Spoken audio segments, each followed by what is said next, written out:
Okay, we now have our four valves replaced inside the bellows. There's a total of four valves internally. And now that we have those in place, it's time to move forward onto fabricating the new skins.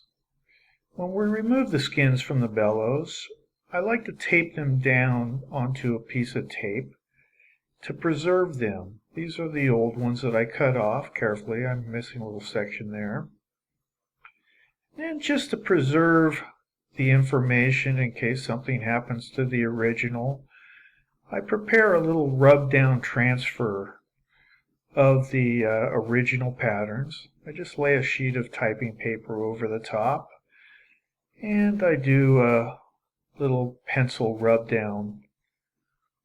This, in worst case scenario, if we lose any of the original pieces, we can use this to make measurements to fabricate new ones. I rarely use this. This is just a little bit of an insurance policy. What I do to make my new paper cutouts is I simply take a ruler and I measure all the individual sections. And then I make a brand new drawing of the cutouts. You can see that there's two different sizes. The bottom one here is for the reserve bellows. And then the top one is for the primary bellows, and you need two of those. I then use that drawing that I made, and I make a photocopy of many of them on a single sheet. This is kind of my original. What I use that photocopy for is to make another photocopy onto the sheet of material that I'll be cutting out the new sections from, which is a heavier bond paper. It's heavy enough to maintain the wall stiffness we need, but it also goes through the copy machine. I then cut out the individual sections we need, and we'll set those aside.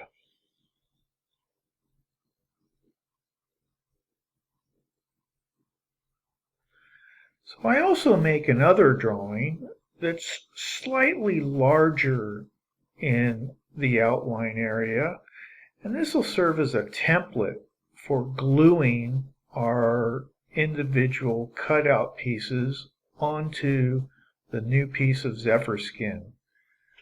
You see there's the original, and the template is slightly larger than the original. You see I have the template marked as primary and reserve, the bottom one for the reserve bellows. So here's our zephyr skin, and I tape it down flat over the template. The zephyr skin is so thin it's almost completely transparent, so you can see the template drawing right through the skin material. Treat it carefully. I try to use parchment paper as much as possible to help protect the individual pieces of zephyr skin as I'm using straight edges and tape and etc. around the zephyr skin. And also use it a little bit to flatten it out. So now we have the zephyr skin taped in place, nice and flat over the template. It's time to start gluing on the little paper pieces which will preserve the shape of the bellows after we glue it onto the bellows housing. So these are the little pieces that we cut out.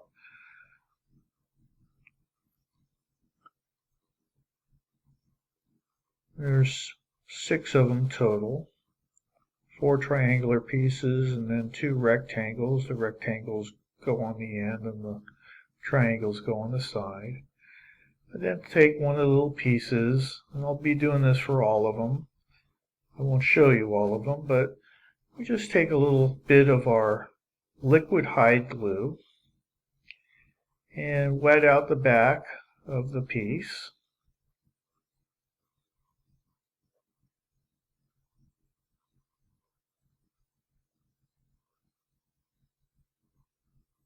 I should also mention that I pre-treat the Zephyr skin by using a very thin layer of high glue. I pre-wet it out and let it dry. That helps keep the Zephyr skin a little bit stiffer.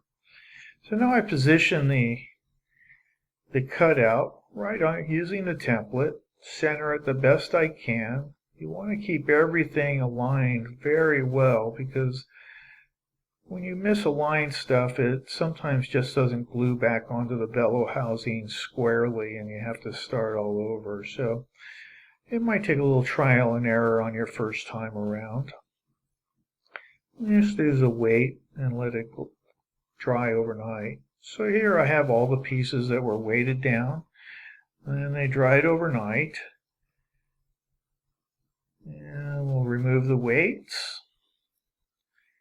And so you can see where Zephyr skin with the stiffeners is now ready to apply.